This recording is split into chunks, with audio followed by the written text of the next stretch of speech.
Welcome back to the Women's Basketball Summit, the online platform for basketball players, coaches, strength coaches, and honestly, everyone that loves basketball.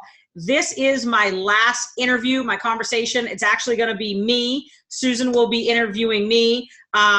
We're going to be talking about how strength training can have an effect on and off the basketball court with obviously athletes, but just in general, young females.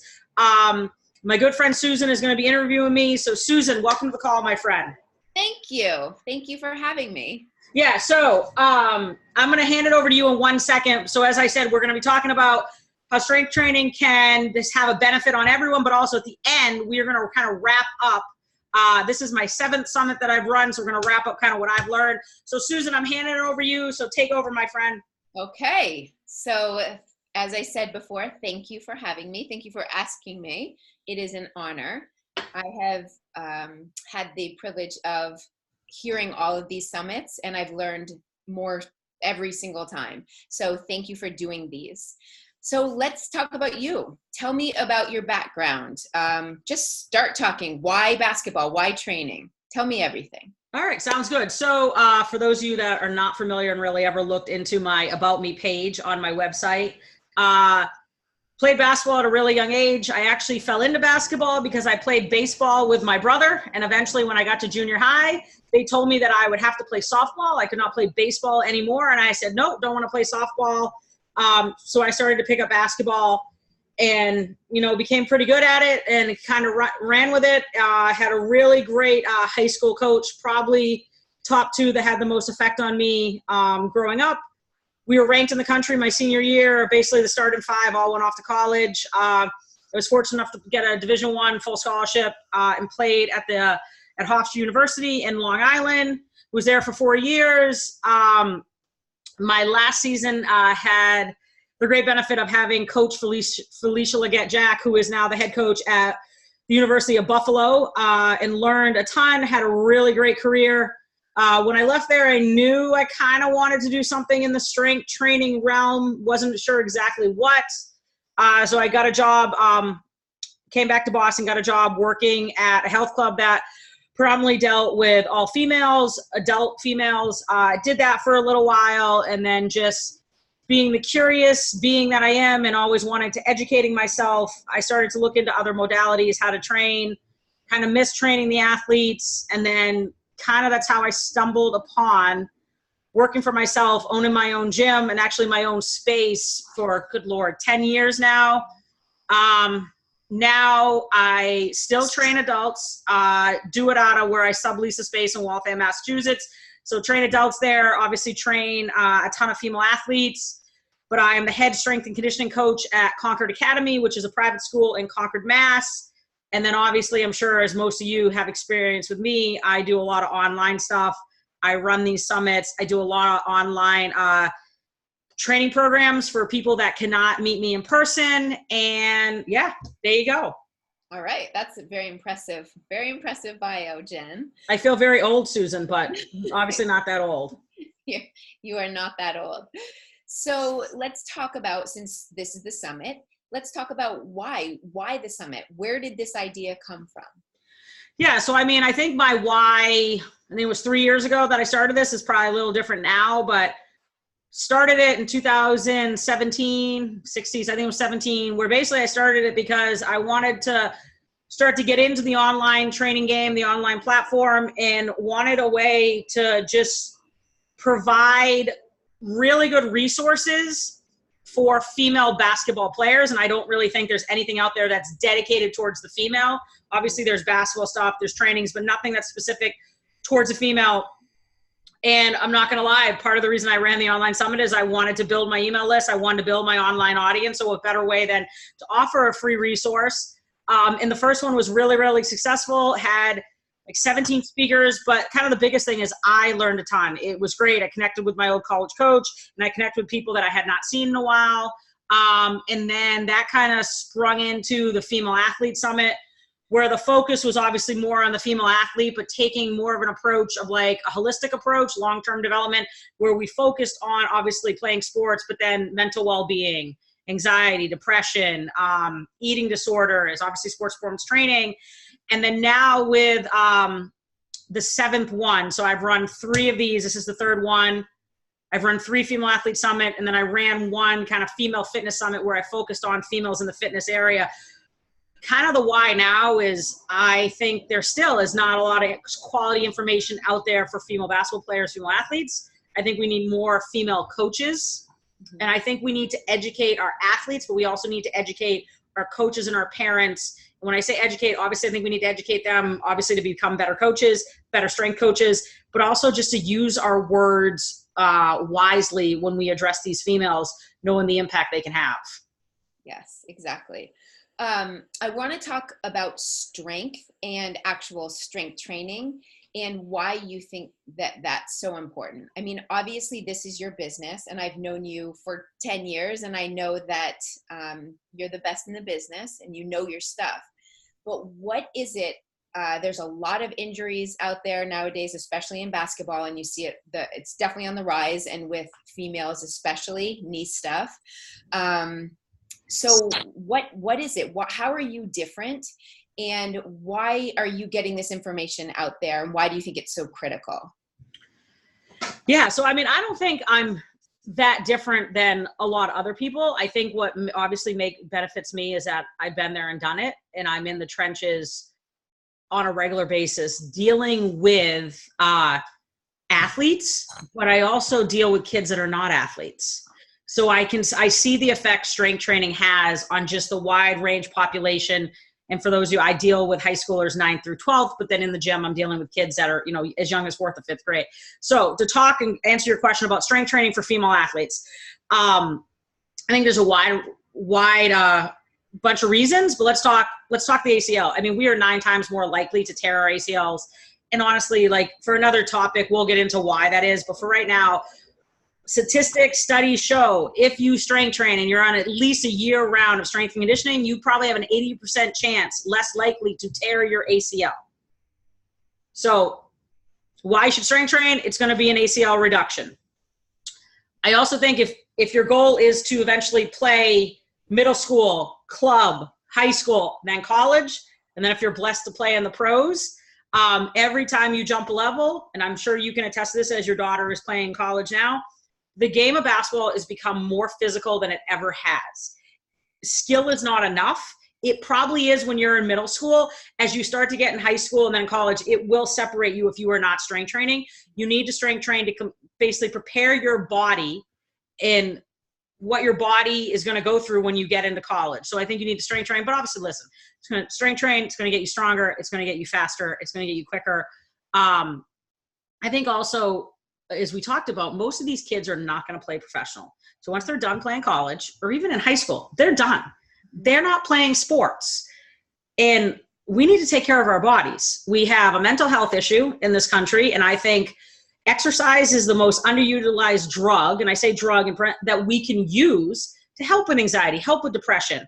So I think teaching these kids how to work out, how to feel comfortable in a gym can be beneficial. And I see it every day when I work with kids at the school that are not your typical athlete. They just want to come in, they want to learn how to work out.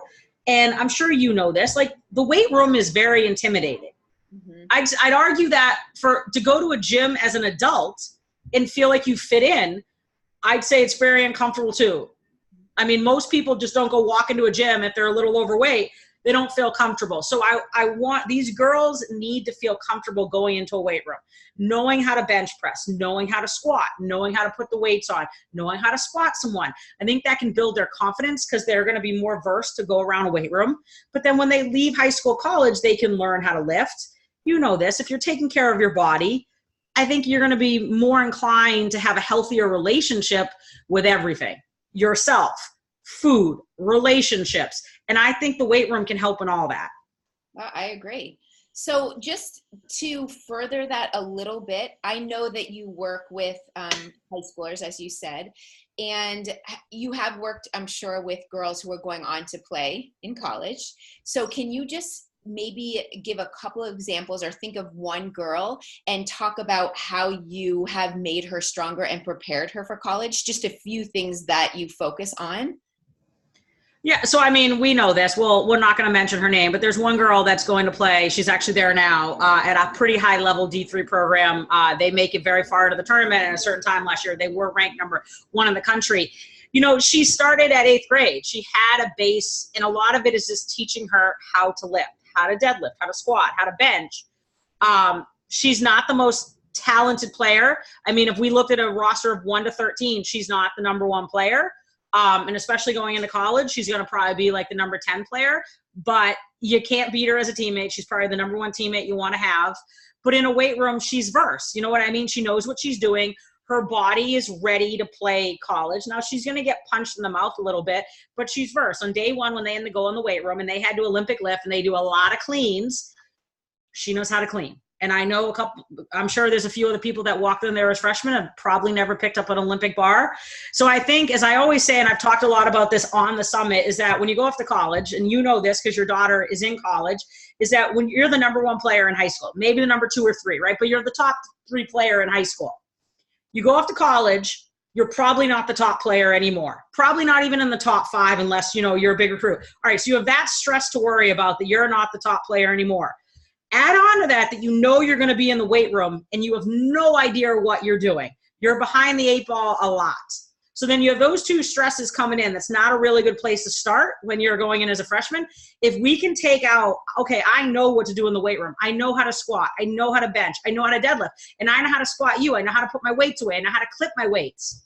I've taken that half of that stress out of there. So when you go in the weight room, you're going to be like, wow, this kid's pretty good. That's kind of my goal when I work with these athletes, is I'm trying to prepare them for my best of my ability. So the strength coach, I'm sure they're going to tweak them a little bit. Everyone has their ways, but they're versed in the weight room and they're not going to hold their team back.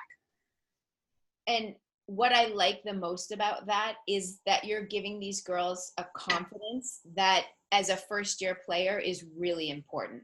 And I think that just having all that, as you said, all that basic knowledge and knowing how to clean and deadlift and have the proper form, it's going to help them tremendously. So along those lines, how early do you think someone should start training a girl? Like, do you think, I mean, as early as 5 or like 5 years old or 5 years old? Yeah, 5 years old. I mean, I don't know. What are your thoughts on this? You know, I think, as you know, you and I are similar in age. You're a little older, but well, no, we're similar in age. And I think, I'm joking. I think that when we were kids, when we were young, when we're talking, if you want to talk 5, 6, 7, 8 years old, what were you doing after school? You were going outside and you were playing. Whether, I don't know, you're playing tag, you're playing football, you're playing Frisbee. I'm going to age myself. Tetherball. I'm sure a lot of people have no idea what tetherball is, but you know, kick the can or whatever. Like, you went out and played. So I'd say as young as you want and you feel comfortable, get your kids out there and go through a baseball, go through a football, go through a softball. Just get them to play. Learn. I mean, kids are like very interesting creatures. If you watch them, like, they'll figure out how to move. If you have a kid now that's like 5 or 6, watch them pick up something off the ground. They're going to go into a perfect rock bottom squat. So I think at an early age, just get them out there and play. Let them figure out what they like to move. I'd say around 5th grade, I think that introducing like body weight, teaching them how to move. Like, are they lunging correctly? Are they squatting correctly? Are they working on their core? Do they have good posture? Working on that, I think, is really important at such an early age. And people are going to say, oh, it's going to stunt your growth. There's been studies to show it does not stunt your growth. It's a myth. If you can look it up, it goes back to, like, honestly, I think in China, when kids used to put like things on their head, the weight on their head, and they used to walk around, that's what was like compressing stuff and causing like them not to grow anymore. So it's a myth. Look it up if you want. I'm not a scientist, all that, but it's a myth. It's not going to stunt your growth. But again, we need to start teaching the fundamental movements. Once we do that, I'd say middle school, 7th grade, they should be doing some form where there's an external resistance, whether it's resistance bands, whether it's weights. I love starting with a resistance band, and eventually, yes, they absolutely should be in the weight room. And think of this. If you start with me at 10th grade, I still need to teach you to move in 10th grade. I need you to teach you to squat. I need you to teach you to lunge. I need to teach you how to push. I need to teach you to pull. So in 10th grade, that's year 1 of strength training. If I get you at, in 8th grade and I've taught you everything you need to know, When you're in 10th grade, you've already had 2 full years of strength and conditioning under your belt. So by the time you go off to college, you'd have 6 solid years under your belt, as opposed to someone that starts late. It matters big time. But also, again, it's teaching you how to move. It's gonna reduce injuries. So again, and people are gonna argue, oh, again, 4th, 5th grade. Most kids, I think you'd agree with me, they play some sort of travel sport at that young of age. Agreed? Oh yes, starts in 3rd grade. All right, so let's just look at the game of basketball. Have you ever really watched the game of basketball? They are sprinting, they are stopping, they are pivoting, they are turning, they need to stop on a dime, they need to go up on one leg. But you're worried about them doing a body weight squat. You're worried about them doing a push-up. The amount of force that they're generating playing the game of basketball and then strength training, it's like this. So why you're afraid of your kid to be strength training makes no sense to me. So along those lines, have you, or I'm sure you've heard about the parents who think that just doing skill work is more important because they will be able to shoot at a higher percentage, or they'll be able to dribble and ball hand better. What do you say to those parents that think that being in the gym every single night is more important than strength training? And you have hit on some of these points for sure, but. So I think we've talked about this, like you have a kid that's like amazing in 5th or 6th grade, right? Like they just are the best on the team. Mm-hmm. Give it time. Puberty's going to start setting in. Strength's going to start to set in. Skill's only going to take you so far. And that kid that was the best at 5th and 6th grade, they're not the best anymore in 9th or 10th grade. Number one, I've played high school at a very high level, and I've played college at a very high level. And I can tell you this from experience, the biggest difference from high school to college is not skill. You have skill if you're going to play in college. The biggest difference is the speed of the game and the strength, the physicality. If you don't believe me, listen back, go all the way back and listen to these interviews, and listen to the interviews with the strength coach of the Baylor Lady Bears, who won the national championship in April, and then listen to the strength coach of the Georgia Lady Bulldogs. I believe they were ranked in the top 10 for most of the year last year. Listen to those 2 strength coaches, and they're going to tell you pretty much the same thing. So you're having the best in the business tell it. I'm telling it to you. Skill is only going to get you so far. It's one piece of the puzzle. The job of a parent, the job of a strength coach, a coach, it should be a long-term development program for these players. And teaching them skill is not going to teach them how to be a great teammate. It's not going to teach them what they need to know to be successful after they're done. Like getting in a weight room, working out with your team is going to teach teamwork. It's going to teach you how to function around. Skill work to me is so overrated, and so many people, it just drives me insane. But here's the thing, and you know this. Why do people do skill work, especially with the AAU? It's a cash cow.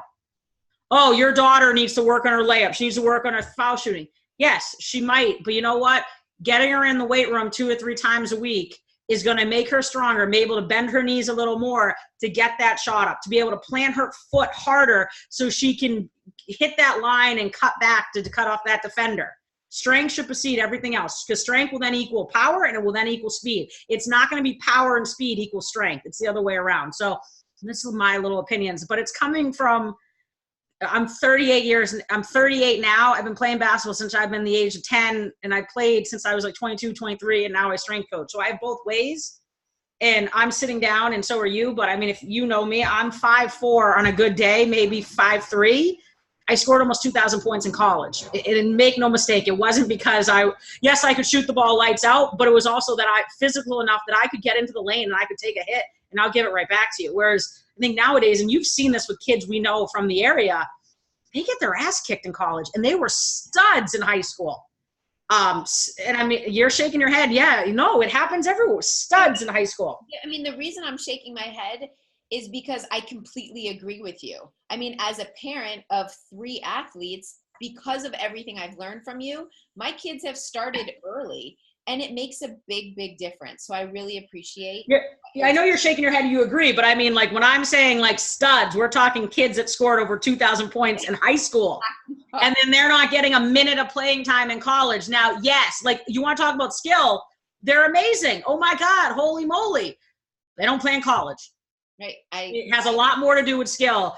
And, you know, really, we know this, like kids in general just getting injured. I mean, or they're in pain constantly. You know, if you're a teenage girl, first of all, you're going through puberty, you already feel a little awkward, then you're in constant pain. You have anxiety with social media, like adding that pain part How is that good? That's awful. We don't need to give these kids anything else more that they feel like they can't control. Literally, strength training and learning to move properly would probably eliminate at least half of those problems.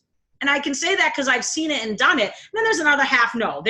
Structurally, there might be something going on, but you know this. Parents will argue all the time. They don't have the time. And where we're from, usually money is not a problem, but a lot of people might argue it is. Here's the thing. You tear an ACL, you're at least out for 9 months. You're going to have all the time in the world to think about whatever you want. And health insurance nowadays is not going to be covering that full ACL surgery. Then you're paying for PT. It's going to be a bigger expense. I mean, you can speak to that because we know you had one of your kids that just had surgery. I mean, you have all the time in the world. It wasn't an ACL.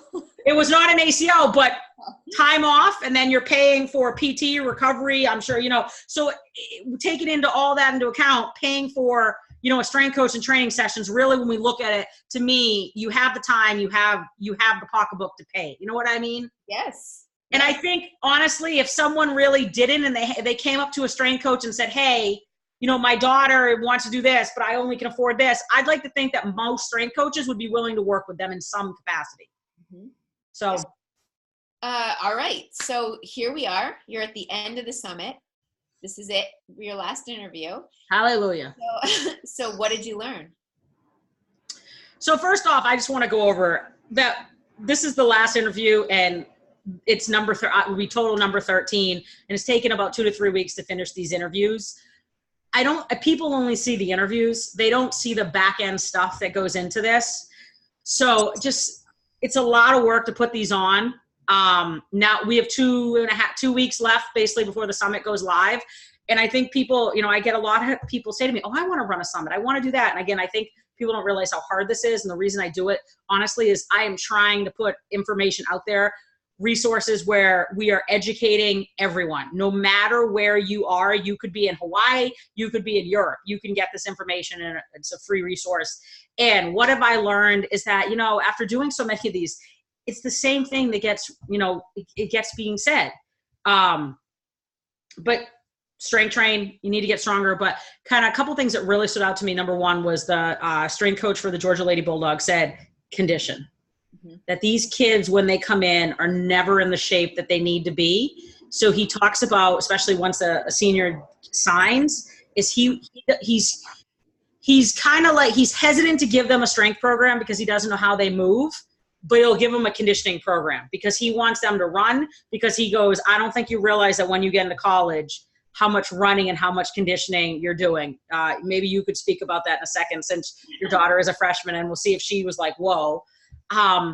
Number two, we had a couple people talk about the well-being of the student athlete. And then we talked with a very good friend of ours, Becky Manley, about kind of the diet culture. And I just feel like we don't put enough emphasis on female athletes and the relationships they're developing with themselves, their relationships with food, their relationships with their body and whether they love themselves or not, their relationships, with their teammates, their relationships with other people. And I think all we care about sometimes is the basketball part. And I think we need to look at these females more than just being a basketball player. They're students first, and then they're athletes, but they're so much more than that. I think sometimes we overlook that they're only good if they do this. And I think we need to be better at that, because if they have a bad game, the coach is on them, and rightfully so, that the coach's job is on the line. But I think these kids need to look at themselves in they're more than a basketball player. Oh, I really love that, Jen. That's great that you're learning that. So Thank you. Thank you for doing all of this. I can, just a little aside, yes, college is very different than high school. And my daughter is definitely doing a lot of conditioning and playing, but the season doesn't start till November 1st, but they're in it. So I'm really glad that she has the background that she does, because she's able to handle it. Yeah.